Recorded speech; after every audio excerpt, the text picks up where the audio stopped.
please see the link in this episode's description for a trailer for an element of pugilism.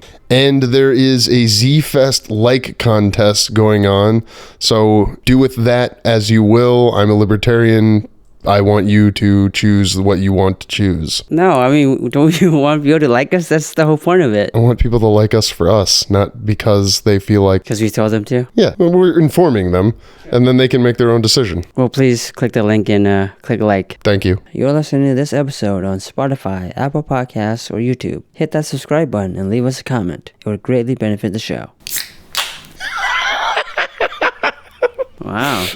That went everywhere. Do you want me to take that from you? Or? No, just...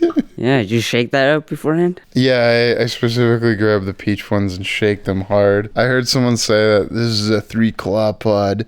Not our pod, something else, and I'm not going to say what it is. But welcome to Movie Beaters with the Farx brothers. I'm Kirk. I'm Kyle. I'm Nick. And today we're going to be discussing Death of a Unicorn, non-spoilers. Can we start by talking about like where everyone's was at with it? We're not a review show. We're a bait show with Upper Midwest filmmakers. But are we doing yay or nay, or what's the ranking? Well, I mean, if we're not a review show. How many unicorn horns out of 5 would you give it? Nick, you go first. Well, I mean, out of the theater, I was thinking out of 10, I would have given it like 6 out of 10. So what, 2.75? Wow, you can't just go 3 unicorn horns? I don't quite want to give it 3. You don't want to give it 3, so you would give it 6 unicorn horns if it were out of 10, but 2.75. Yeah. 5.5 unicorn horns. Yeah. Out of 5, probably 2. 3.5? I don't know. I'm just going to try to be positive about this movie the whole way through, just because that'll be more fun if I'm more positive on it than you guys. Mrs. Farx wasn't sure if she'd want to see it, so is this a good date movie? Let's debate that. I will try to take the opposite of what you guys say. I mean, it is fun. I'll give it that. It's fun. It's not deep for sure. So I think that's a perfect date movie. It's right? penetrative. Sure, that's the metaphor or analogy you want to go with. All the horns going in places might be a turn on. Would you take roommate girlfriend to see it? She did not. She watched the trailer. I mean, no. Like, she knew it was good. Like, she could tell she wouldn't like it by the trailer. Mrs. Farx couldn't tell. And I think she'll enjoy it on streaming for sure.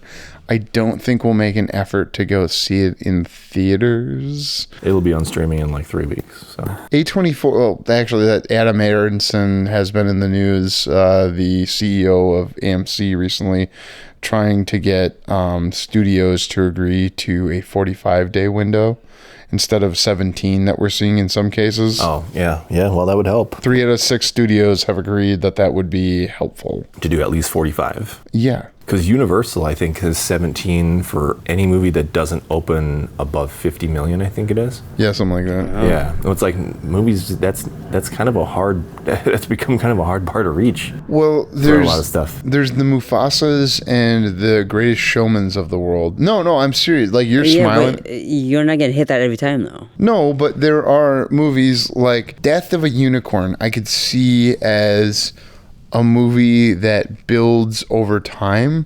Like, instead of releasing it in 3,000 theaters this past weekend, it might have made more sense. Gosh, I feel terrible. Wow. So professional. That was a good idea button going off. Like, clearly I have a great idea. If they had released it in like big cities and then like rolled it out over time to where like in a month from now, kids who live in, medium-sized towns are like, I heard about this R-rated unicorn movie, man. I thought it would be like mad silly, but it's like also it goes hard, and it does go hard. So it goes hard in one aspect, but not others. I think it's gore for sure. It's an R-rated movie. It's an R-rated movie, and if you were seeing this at 11 p.m. because we're old, or midnight as a 18 to 24-year-old, you'd be like, F yes, I imagine. And if you were drinking and just like having fun, this is a fun movie. You said it's not deep. I don't know. It's not deep. It's a date movie, I think, and I also think that the release strategy of all at once doesn't work. was something we didn't talk about in our segment that'll come out later after this. Since we were talking about CinemaCon, we're recording this on the third day of CinemaCon. They're going to release 4 Beatles movies in the same month in 2028. April 2028, they're going to release 4 different Beatles movies with each of the 4 Beatles.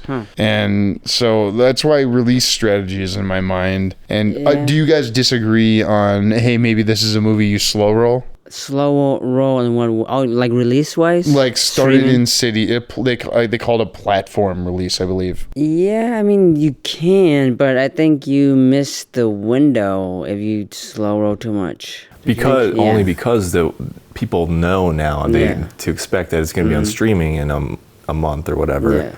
Like, so you can't, if they know they have to wait 3 or 4 or 5 months before it's going to hit any sort of home video, and even that's staggered, of course, right? First, you have to buy it the first couple weeks. You can only buy it for $20. Yeah. Then you can rent it for $12. But like, if they knew that, you could slow roll something. I think I don't know. I think the slow rolling, I think the window should be widened across the board if we want to help theaters, if you want to keep theaters alive. But I think, I feel like the slow rolling would help movies that maybe need a bit more time to find their audience, where it's like you don't need that with a Marvel movie. You don't need that with a Jurassic Park. You don't, movies that are a little bit more offbeat, like I think this fits the bill. I could see how that could help build, as long as word of mouth was good. I mean, if it's not good, then the slow roll, I think, is just about word of mouth, right? And the Rotten Tomatoes on this isn't great. Yeah. The audience score, the critic score is in the 50s. The audience score is in the positive,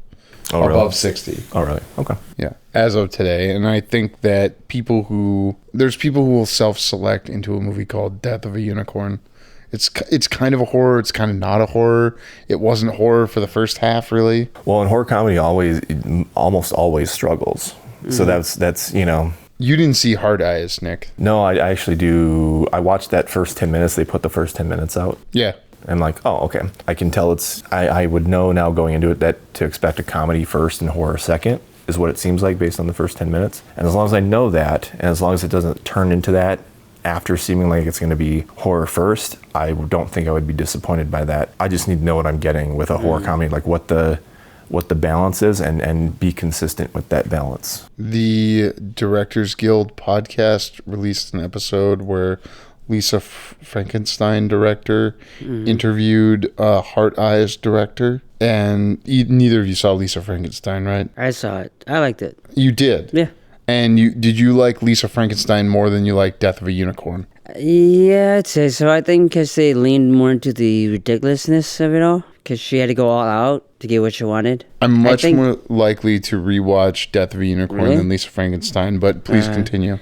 Well, I think Death of a Unicorn felt a little too surface level in some ways, because they don't, it might be spoiler, but they don't talk that much about the unicorn, all that much. Hard disagree. They don't. There's a lot of lore science that's based on, I don't know what you call there's existing ideas around unicorns. The history of the unicorn, yeah. Yeah, and that's well traveled. Would you say, Nick, that's well traveled in the movie? I wasn't longing for more lore. I felt like they covered what they needed to cover to serve. I mean, they needed the tapestries to kind of lay out and foreshadow what was going to happen, and so they could establish the rules. It reminded me of Midsommar in that way, and I don't think that's a spoiler to say. We're non-spoiler. Like Midsommar, if you look at the tapestry, spoils the entire rest of the movie. Yeah. But like now, I like that 2.5 hour movie I've seen. So coming into this 100-minute movie, too long, too short, too long or too short? No, it's a tone. So we're bumping on tone. We're not bumping on length, and I think that's a good thing. Disinterest. For me, I just didn't find it that interesting throughout the whole movie. I guess I could say the same. Yeah. The whole time I was thinking, I was thinking of it in a different terminology, but like I was thinking, I wish I thought this was funny. I might have found this funny a few years ago. I've experienced that a lot in recent years with movies where it's like, oh, I would have liked this horror movie 10 years ago. It would have seemed more original, more cutting edge 10 years ago. Boogeyman, or was it the Boogeyman one? The kind of semi based on a Stephen Where they King. kill a baby in the first like 5 minutes. Yeah, like, And then I couldn't remember. Like you told me I saw that movie, and I was like, I saw that movie. yeah, that felt like something that would have felt a little more fresh in like 2012. But the fact that it was 2023, it just felt like it had missed its time. You know, it came out in the wrong time. It should have come out 10 years earlier. Time dilation, baby. And this was like I feel like the comedy, they weren't hitting any new notes with the comedy. We've seen these characters, these sorts of characters satirized already. It was surface level ideas. We're coming off of, like I didn't even watch Succession that much, but like, and then I know that's not like comedy, but they're still satirizing that type of character. The idea of rich people being dumb. We're coming off of however many seasons of Succession. You know, that satire has been done already. As much as I think there is to be made fun of about those type of people in real life, I don't think it. Stephen Fry recently said to the British woman whose teeth are being commented on, well, what I love about The White Lotus is that it shows exactly the quote that, well, if you want to know what God thinks of money, look at the types of people he gives it to. You know, like if God must have disdain for the rich because the rich are so glaringly, and you know, hey, if you're rich, we'd love to work with you. Come on the show. But you know, we haven't seen great expressions of gold toilets or, you know, a rich man trying to whatever. Yeah, and White Lotus is another one that kind of does that sort of character. They've done that for 3 seasons, and like, I don't know, the jokes didn't seem groundbreaking to me. So I laughed at the large. Well, let's not spoil anything printer. here. It involves a printer. Oh, I laughed at a little bit at that, and like, because I hadn't, you know, that's a large printer. We'll have to save this for spoilers. You might have been peeing because you went to pee like twice. I did pee twice in this movie. Well, because when you say printer, I think of Mickey 17's printer. Oh. And okay. You know how they print things in Mickey 17, Kirk? And is the printer joke in Death of a Unicorn funnier than the printing scenes in Mickey 17? Do you know what we're talking about, Nick? Well, Kirk I didn't see Mickey I 17. know you didn't see it, but I didn't laugh at the printing scenes in Mickey 17. But you would agree it's a printing scene. Yeah, it's a printing Do you scene. think the printing concept in Mickey 17 is stronger or more innovative than how it is presented in Death of a Unicorn that I apparently missed when I was taking a whiz? It is, but again, I think the problem, we're not talking about Mickey 17, but the problem with Mickey 17 is that it is service level to the science. This is my problem with Devil Unicorn. The science of it is way too surface level. The fantasy lore. Yeah, we could do this with it. Oh, it does this, and then that's it. Oh, I had intended to listen to a full podcast interviewing the director. Yeah, I listened to it. I didn't get through the whole thing, but I was amazed by the part where he said his influences were The Abyss, E.T., and Ridley Scott's Legend. Have either of you seen Ridley Scott's Legend? No. I would like to hand it to either of you tonight on Blu-ray to watch, because this is a movie that my 3 or 4-year-old got really into for a while. Wow. And then watched it with my in-laws. I also have a time thing about my in-laws, but I just wanted to really hit the idea that if you have not seen Legend, it is... I'll pivot to the thing I want to talk about. My wife and I get a lot sometimes out of just putting in a disc from a year that, like, okay, so Kirk and I were supposed to be watching 90s movies to specifically pick up on bullies. That's 80s. Oh, okay. Do you want to explain it? You should. All right, we're supposed to watch 90s movies that center around bullies so that we know how to write bullies for our script. Oh, okay. Yeah. Why that decade specifically? Because our script takes place... in the 90s. Yeah, you wanted me to... I'm sorry. I'm so sorry. Please. Yeah, our movie takes place in the 90s.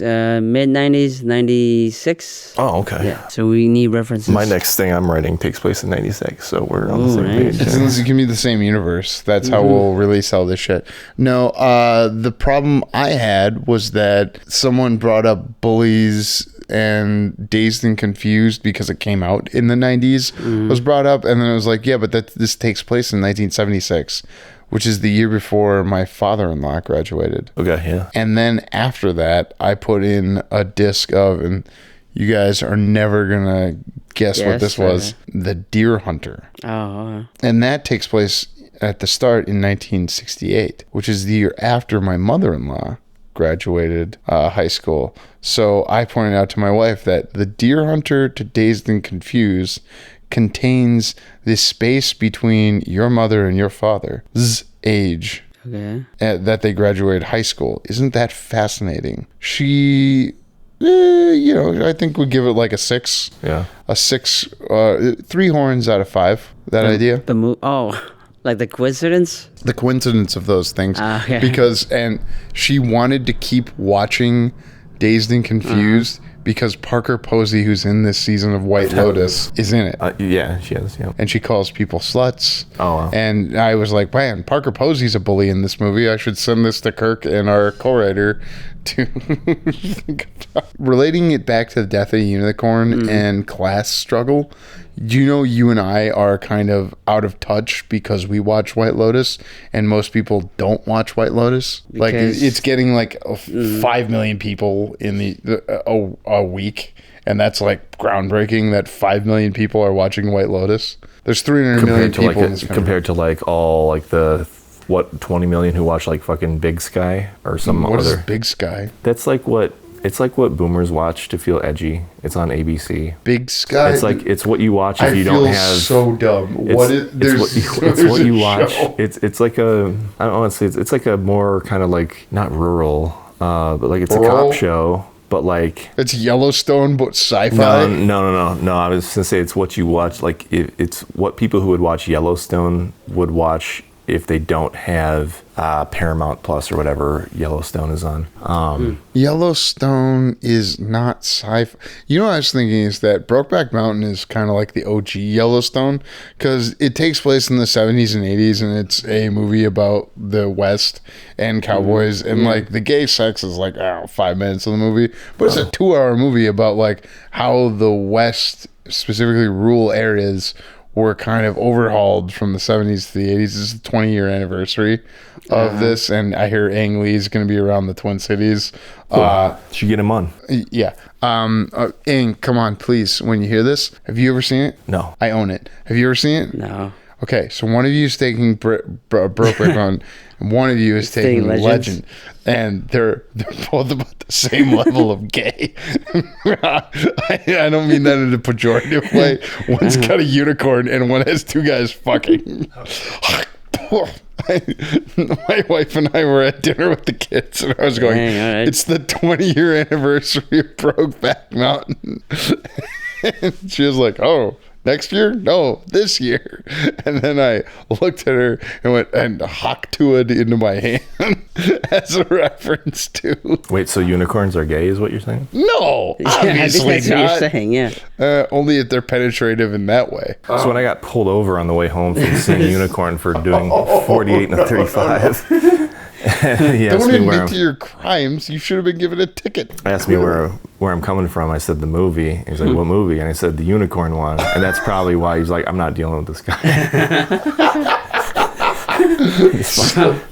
So the officer looks at you and you said, I saw the unicorn movie, officer. Well, after asking me what movie, after I said I was coming from the theater, which is relevant because where I turned onto is when I blew through the intersection where he was opposite, it was the first speed limit sign where it says 35. I had not seen a speed limit sign. So it's relevant that I came from the theater. Mrs. Farx didn't think you'd want to see it, Nick, or that you wouldn't like it. Is Mrs. Farx wrong or right? She was kind of right. I mean, I didn't dislike it. I'm never going to have a desire to watch it again. So my wife's kind of wrong? Well, 50-50, I don't know. A24 is standing in the marketplace. Sorry, you have another thought? Well, like I like that they put some faith in a first-time director and did a kind of an out there concept, and that they probably didn't spend that because they were just saying like don't spend $300 million on a fucking movie. Like they probably did like 20 on this. I would 25, maybe 30. So what's funny is that Kirk and I are coming from a meeting about like spending 5 figures on a movie, and the question between like, well, when we're talking about 5 figures, what's the difference between a 4-figure difference on a 5-figure movie. And when we talk about a 8-figure movie, what's the difference between a 7-figure difference of 15 to 20 million? If they spent $15 million on Death of a Unicorn versus 20, they'll still be able to figure out that 5 million somewhere in the next 20 years of this movie grossing things for them, either in disc sales, licensing, related merchandise, which is what A24 seems to be going towards. Yeah, you can definitely see them trying to inch more toward mainstream, and now Neon is coming up and kind of taking up the mantle of what A24 was a couple years ago. Longlegs and Anora somehow.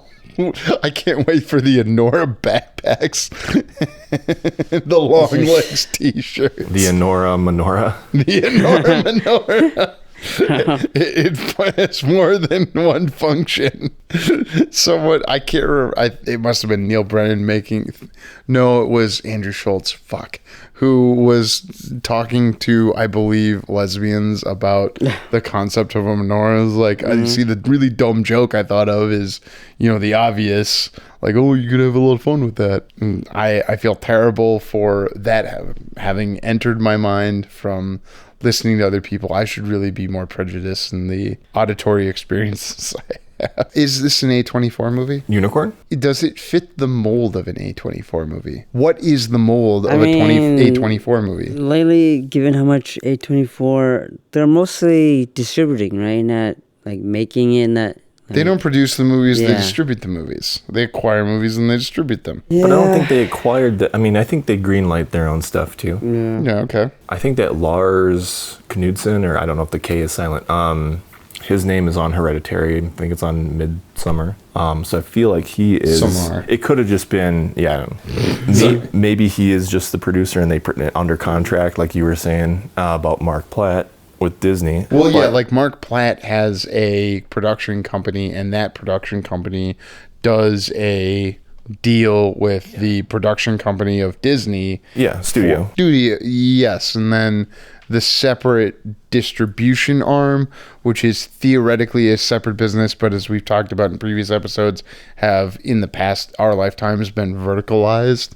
You know what I mean? Economically, when I say vertical, like, hey, we distribute the thing we make, whereas it used to be the distribution and the maker had to be separate. Oh, do they have to be separate? I didn't think that was... They used to have to be separate, but deregulation led to. And I'm not arguing for more regulation, especially because technology is made so everything's more democratized. Well, back to A24, I always felt they were like hidden gems. They were, making... I don't know if they make a lot of stuff, but they found these things that were interesting and kind of out there. I think definitely Unicorn was a little too service level. It was a little too... It's unique, but it has depth. I don't think it's unique. Beau is Afraid definitely feels a lot more unique than Definitely Unicorn, even though I hated Beau is Afraid. It was so fun sitting next to him for those 2.5 hours. Yeah, and then that thing that appeared at the end. Yeah, it's just one long... Yeah, dick joke, which I didn't like. One long dick joke? That's, that could describe a lot of things. Yeah, but not a good movie. How do we feel about A24 being used as a brand broadly in the marketplace? Disney is using A24 as a cultural touch point for one of their, Marvel releases this year that, Thunderbolts, obviously we know what we're talking about, but what does that say about A24? Well, they must have done something right. Yeah, if they're copying it or being inspired by A24 to cut their trailer that way, A24 has an appeal for sure. I just think, given how much they're doing, how much they're distributing, A24 might lose its shine a little bit, don't you think? If they keep coming up with crap. They could go the way of Blumhouse, where now Blumhouse is almost like, you're almost kind of afraid when you see Blumhouse because they've done a lot of garbage. But Black Phone 2 and Megan 2.0 are going to be great. Even if they're bad, they're going to be great and they're going to do big money, business. But I think A24, I guess in my personal opinion, the thing with A24 was that they kind of were just making experimental films in some ways. They didn't care that much about box office, but they are kind of trying to be more mainstreamed a lot more recently. I don't know how factual that is, but it feels that way. My wife knows what A24 is, but I only attribute that to being in a relationship with me, and I apologize to her regularly for her participation In movies? in this consensual relationship we have. Well, just that she would never. Here's the question: in what degree of zeitgeist penetration does A24 have? Zeitgeist penetration. Well, I think they're in the middle. If like not every person on the street is going to know A24, Disney knows them enough to tie in their, to whatever they're doing with the marketing for Thunderbolts. So they've accomplished something. Well, okay, so Disney is in a place where its flagship brands are failing. The Princess brand, as we talk about in our segment separate from this, has an issue, and they're trying to blame it on the princess instead of, the macroeconomic trends.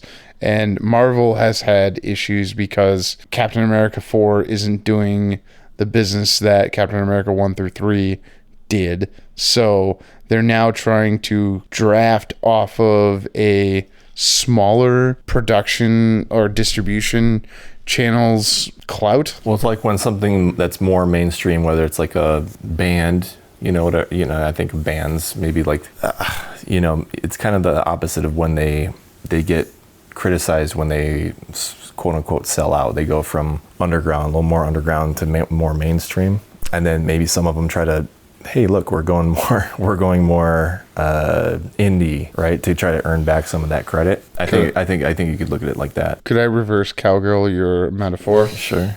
Beyonce went country, and she won a Grammy for going country, and then the Country Music Awards don't recognize her.